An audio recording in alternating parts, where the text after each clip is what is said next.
It's 2019 and we're back on our regular schedule of news videos every week, so you can rest easy knowing you've got your full lineup of board game stories, and starting with this week of January 7th, 2019. The founder and CEO of Fantasy Flight Games, Christian T. Peterson, has announced that he is leaving the company. He has been with the company for 23 years, and in addition to overseeing pretty much everything involved with it, he's also done some game design himself. Perhaps most famously, he worked on the original Twilight Imperium.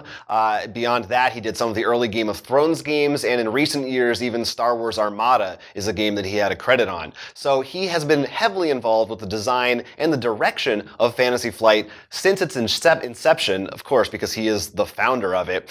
This is not too long after Fantasy Flight was purchased by Asmodee, and of course now Asmodee has gone through another parent company. So he did not give a reason as to exactly why he is leaving, but one has to assume, at least I do, that there's some behind-the-scenes turnover that whether or not they were happy with his job, I imagine they were. It was probably more his decision that maybe this just wasn't a direction he wanted to go in, or maybe it's just he's been there for such a long time, he wants to move on and do something else. A lot of people, I think are assuming that he's going to probably, he's not retiring, he's leaving Fantasy Flight, so he might start a brand new company, or maybe become the head of another smaller company, or maybe work on more personal designs and things like that. I mean, this is a huge deal because it's, Fantasy Flight has literally never had a different guy in charge. So for him to be gone, who knows what things are going to look like going forward. There's plenty of good and bad things we've talked about with Fantasy Flight over the years, but overall, I mean, they're undeniably one of the biggest companies in the business, and their games have huge impacts on everything. So I don't know. What are your thoughts on what this might do going forward? Yeah, I mean, most of the things I'm trying to guess what's going on. I mean, sure, maybe he's just leaving. It's possible. But just because I think, especially with you and me, we're into all the different kinds of nerd culture, and especially with 2018 being, I think, sounding a very shaky year for a lot of for the world, for the world, but in particular, like a lot of video game companies. You've heard like a lot of CEOs getting shuffled around or leaving or kicked out. So I don't know whether he's maybe reading the tea leaves and being like, oh, they're going to make some changes I know is not going to end well, so I'm going to get out before I become the scapegoat. It could also just be he's just done it and wants to do something new. With Kickstarter now, now is the time if you want to make a new board game or board game company, you can do it pretty easily through Kickstarter. And I'm sure, I mean, he probably has his pick. If he signs up, if he wants to work at a board game company, they're pretty much open to him, I think. Everyone would be pleased to accept him. But yeah. May I suggest an alternate option? Yeah, please. Maybe he's decided to open his own personal little cafe in Seattle. He's gonna just retire and have a little farm. It's gonna be named Flights of Fantasy. That's a great name.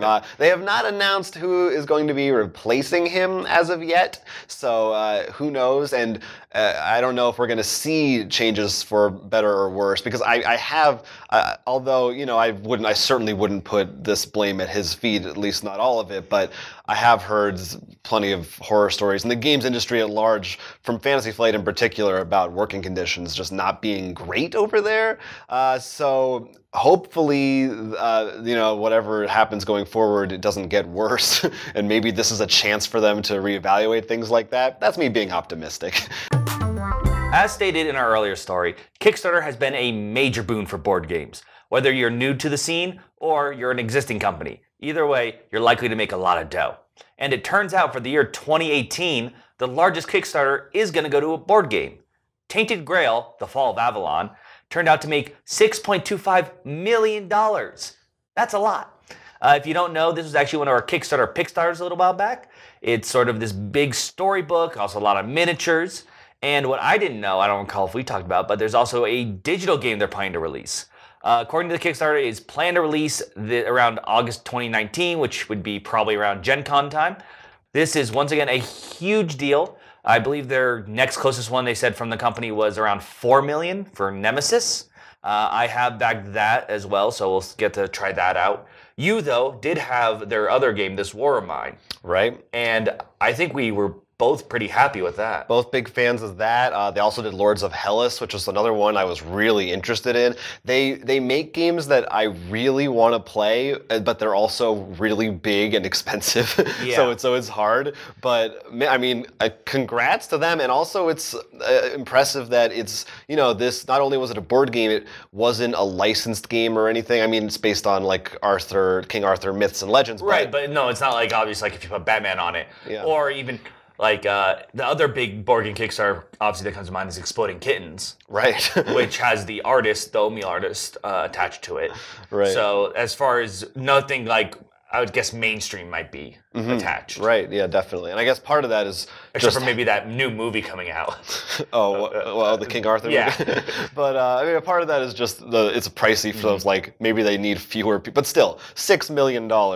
It's 6.25. It's an insane number to hit. So hopefully the game lives up to that. Well, I hope they make the date, because if they're able to make it at the Gen Con this year, so that's about 6 months from now, that would be an impressive turnaround.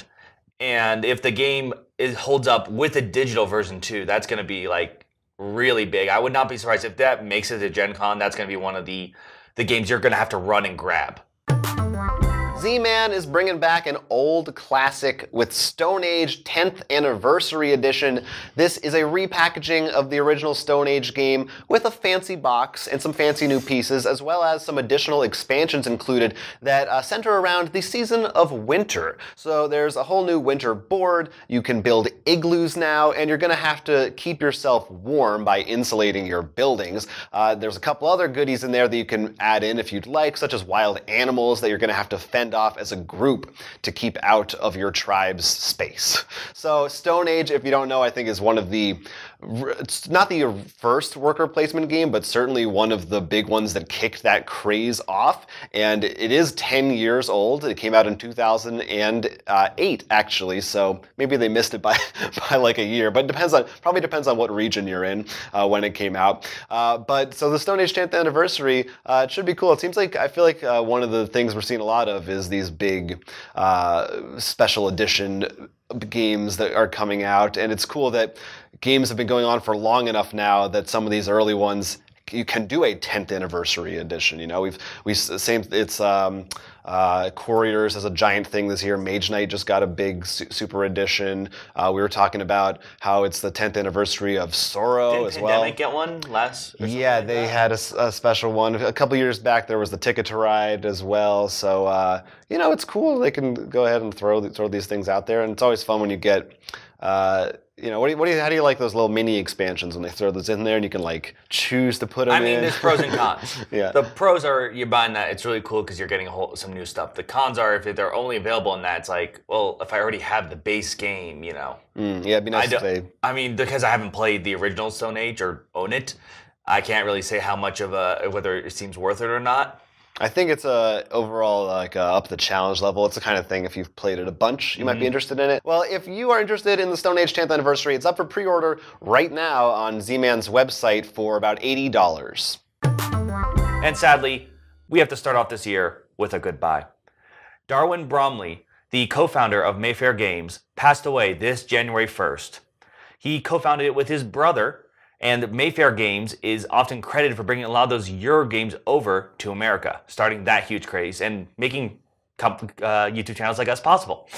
If you don't know, they started the company back around 1980, and with their first game, Empire Builder.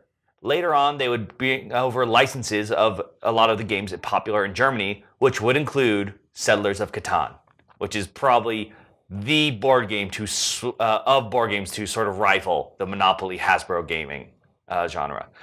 By bringing over a lot of those games like Catan and stuff, it's really brought, I think, board games much more into popular culture. I mean, in no small way. Like, I don't even think it's an exaggeration to say he kind of is the reason there's a modern board game hobby in America. I mean, sure, probably, hopefully someone else might have done it if he hadn't, but he did it. And I was even looking, apparently there's it's like board game. It seems like board game legend or lore that, tying it back into our first story of the show today, he actually introduced Christian Peterson to Settlers of Catan as well. He said like that was the first time like he had played that game, was they actually got together and he played it with him. So the huge influence can't be overstated. He also is one of the big reasons, one of the people behind Gamma, the big board game convention of Gamma, another huge presence in the industry. So yeah, it's sad. It's definitely a huge loss. He did retire already, so he's wasn't currently working at Mayfair. Correct. So but it's still it's a huge deal, and I mean they're the Catan people. It's crazy. Going back once again to our early story, as you said.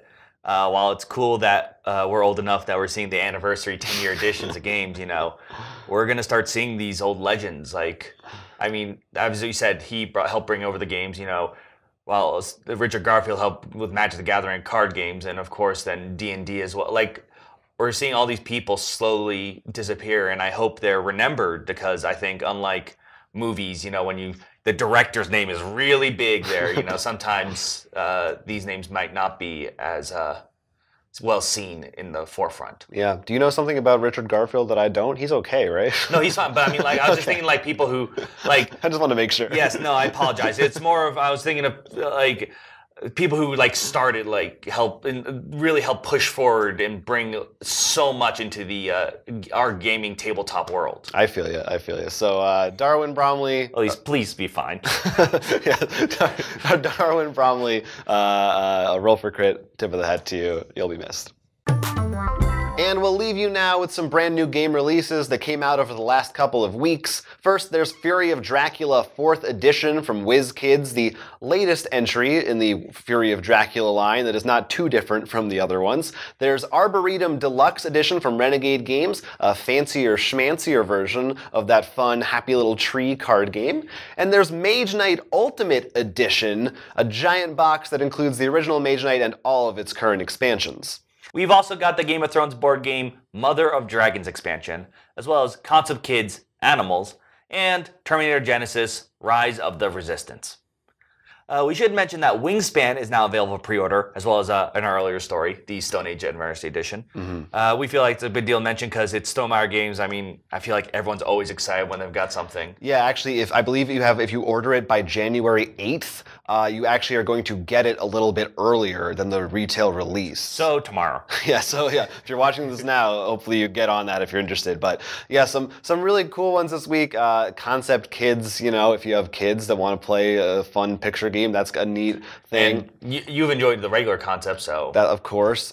Game of Thrones, we still have yet to play the base, but I hear great things about the new expansion. A lot of people were telling us when they're like, I pre-ordered Fury of Dracula, where is it? So it's finally out, so I hope you have your copies. I will say though, I have heard there's like a couple of rules errors and or typos and stuff in that, so you might actually want to wait until another printing for Fury of Dracula. I don't know. That's just what I've heard. 5th one coming out 2020. Mage Knight. I personally really actually want to buy that for myself, even though we have a copy of the base, and I think you even have 1 or 2 expansions. No, only one little expansion. Which is, of course. I wish I got one of the other ones because it actually adds another player, as in literally player count. Like the one I have technically is another character, but I don't think you can play with another. But. So like, yeah, part of me also wants to just get that one because I haven't fully gotten into that one, so I can be like, I'll just get that and maybe cannibalize pieces if I need to. Yeah, right. No, it's a great game, Mage Knight. So lots of good stuff that's coming out. If you have any money from Christmas, maybe that's something you want to go out and do. Hey. Thanks for joining us for this news show. As always, we want to hear from you in the comments, your thoughts about these things. If you have any personal stories or thoughts about the leaving of 2 board game giants, one unfortunately passed away, one moving on, hopefully to better things, or anything else that we talked about, you can always do that right down below in the comments. And of course, we're in other places. You can talk to us on Twitter, Instagram, Facebook, on our new set. Just let us know, and we'll do our best. But until then, I'm Will. I'm Jonathan. And this has been Roll for Crit News. Make sure you click the like and subscribe buttons so you get more board game content from Roll for Crit. Do it. Do it now.